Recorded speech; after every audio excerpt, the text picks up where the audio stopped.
Welcome to ధాత్రి భక్తి. నేను మీ స్వాతి చౌహాన్. ఈ రోజు మనతో ఉన్నారు ఉషా వేమూరి గారు. నమస్తే మ్యామ్. నమస్తే మ్యామ్, శ్రావణ మాసం రాబోతుంది కదా, అసలు శ్రావణ మాసం విశిష్టత ఏంటి? ఇప్పుడు మనకి తెలుగు మాసాల ప్రకారం చూసుకుంటే 5వ నెల శ్రవణ మాసం. తెలుగు క్యాలెండర్లో ఉగాది నుంచి మనకు మొదలవుతుంది కదా తెలుగు సంవత్సరం.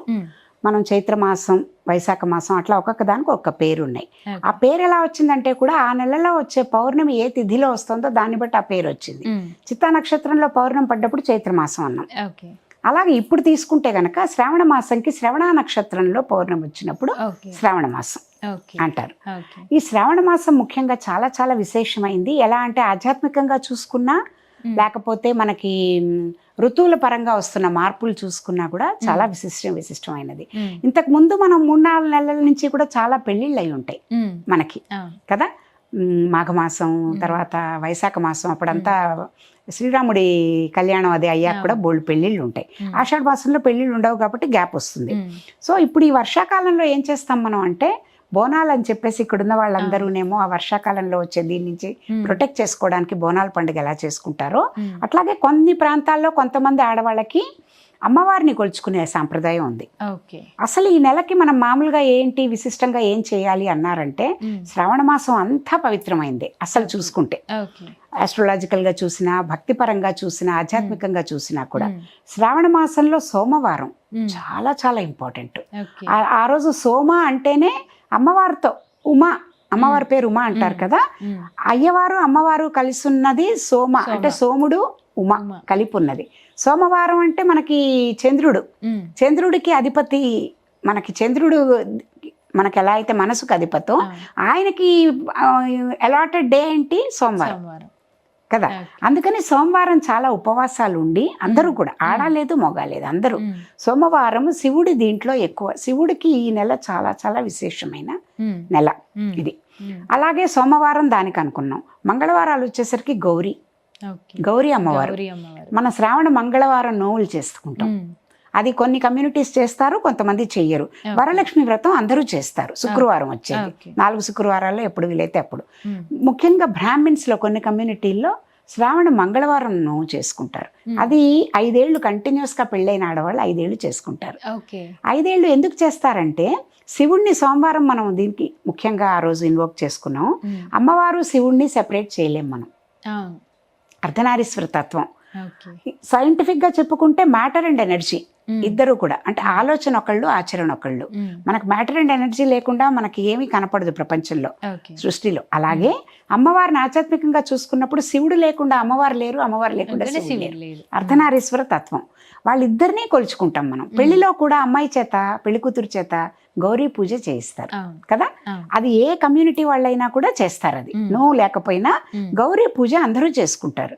అంటే ఏంటి, అమ్మవారిని ఆవిడ మనకి పతివ్రతల్లో మొదటగా శివుడు పార్వతి ఆది దంపతులు కాబట్టి ఆవిడ ఎంత పతివ్రతో, ఆవిడ శివుడు అప్పుడు హాలాహలం బయటకు వచ్చినప్పుడు మథనం చేస్తున్నప్పుడు, సముద్ర మథనం చేస్తున్నప్పుడు దేవతలు రాక్షసులు హాలాహలం బయటకు వస్తే అందరూ మాకొద్దు అన్నారు. మంచివన్నీ అందరూ తీసుకున్నారు. ఐరావతం, కల్పవృక్షం అవన్నీ తీసుకున్నారు.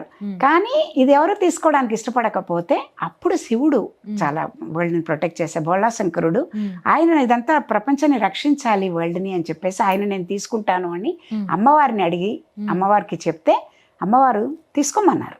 ఎందుకంటే ప్రపంచం మొత్తం ఆవిడకి తెలుసు. ఆవిడ మాంగళ్యం మీద నమ్మకం, ప్రపంచంకి ఆవిడ తల్లి కాబట్టి ప్రపంచానికి కూడా ఏం కాదు అని నువ్వు తీసుకో అని చెప్పింది ఆవిడ. అప్పుడు ఆయన తీసుకుని దాన్ని కంఠంలో పెట్టుకున్నారు. నీలకంఠుడని ఆయనకు పేరు వచ్చింది ఇక్కడ ఉండరు శివుడికి. అంటే అంత గొప్పది. అదంతా ఎప్పుడు జరిగింది? శ్రావణ మాసంలో. అందుకని పెళ్లి కూతుర్లకు కూడా ఏం చెప్తారంటే పెళ్లి చేసుకునేటప్పుడు మీరిద్దరూ కూడా భార్యాభర్తలు ఆది దంపతుల్లాగా ఉండాలి.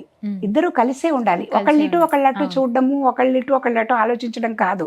ఆలోచన ఆచరణ ఇద్దరు కూడా ఒక యూనిట్ కంప్లీట్ గా అలా ఉండాలి. నువ్వు కూడా నీ పాతివ్రత్య ధర్మాన్ని, నీ భర్తని ఎప్పుడూ కూడా అంటిపెట్టుకుని ఉంటూ ఇట్లాగే నీ హస్బెండ్ వాళ్ళ ఫ్యామిలీ మేలు కోరుతూ అలాగే సదాలోచనలతో వాళ్ళ వెల్ఫేర్ కోరుతూ ఉండాలి అని అమ్మవారిని ప్రే చేసుకుంటారు వాళ్ళు అప్పటి నుంచి మొదలు. సో అలాగే మనకి మంగళవారాలు అమ్మవారి గొప్పతనం చూసాం. పెళ్ళైన అమ్మాయిలు కూడా మంగళగౌరి నోము చేసుకోవడం. అలా ప్రతిరోజు కూడా విశేషమైందే.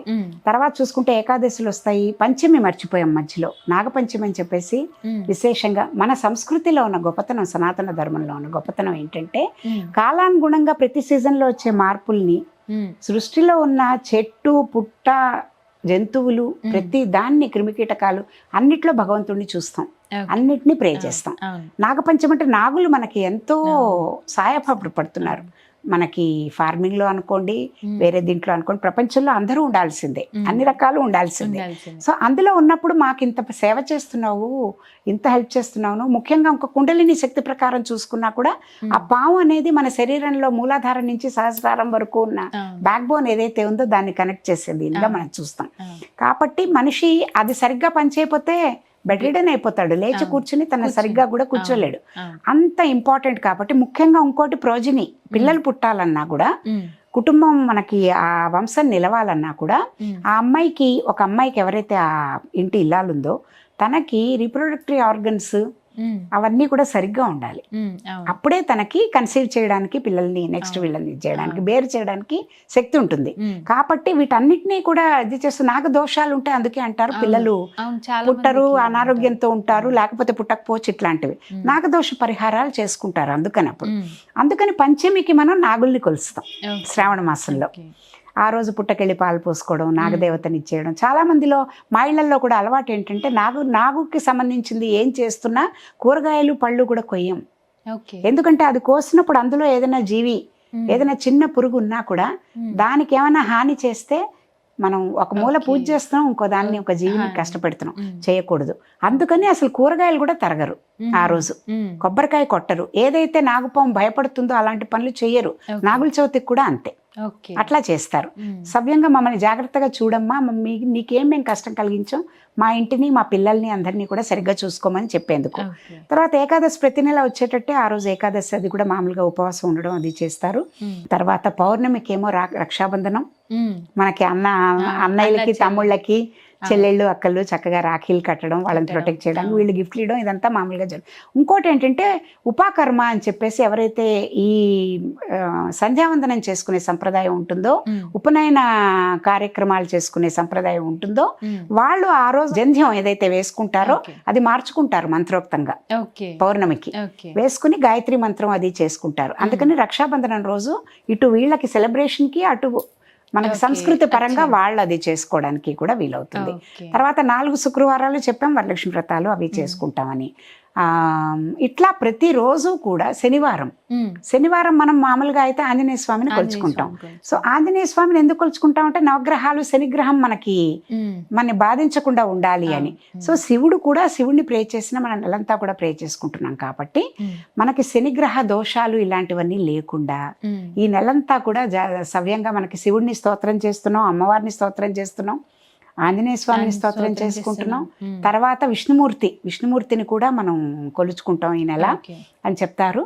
అలాగే నాకు తెలిసి ముఖ్యంగా ఏం పఠించాలి అవన్నీ అని అడిగితే కూడా ఏమంటారంటే శ్రీ సూక్తము, తర్వాత దుర్గా సప్తశ్లోకి చదువుకుంటే చాలా మంచిది. ఎందుకంటే ఎనర్జీ మనకు, అది లోపల ఉన్న ఎనర్జీని, మనకు లేటెంట్గా ఉన్న ఎనర్జీని మనం దాన్ని వైబ్రేట్ చేసుకుని బయటికి తీసుకురావడానికి వీలవుతుంది అని చెప్తారు.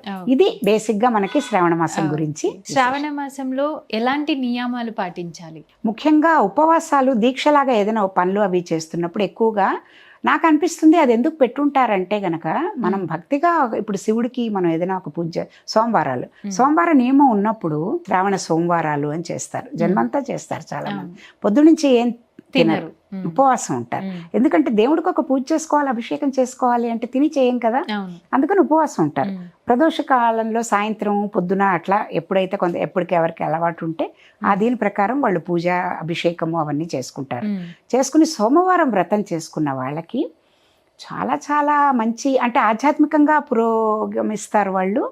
బాహ్యంగా కూడా శివుడు ఐశ్వర్యకారకుడు అంటారు చాలా మందికి. అంటే వాళ్ళకి కావాల్సిన లక్ష్మి, ఇప్పుడు వరలక్ష్మి వ్రతం మనం ఎలా అయితే లక్ష్మి మనకి అనుగ్రహించాలనే దీంతో చేసుకుంటున్నాము, అలాగే శివుడిని కొలిచినా కూడా చాలా మంది ఈ సోమవారాలు నియమాలు పెట్టుకోవడం వల్ల వాళ్ళకి ఆర్థికంగా కూడా పురోగమతి కలుగుతుంది అని చెప్పి Okay. భావిస్తారు. ఓకే. అందుకని నియమ నిబంధనలు అంటే శుచిగా చేసుకోవడం, అన్ని రోజులు ఉపవాసాలు ఉండలేకపోయినా ఉమ్, మనము చక్కగా పూజా పునస్కారం చక్కగా శ్రద్ధగా చేసుకుంటూ ఉమ్, అది అయ్యాక మనం పలహారమో భోజనమో ఏది వీలైతే అది Okay. తినడం ఉమ్.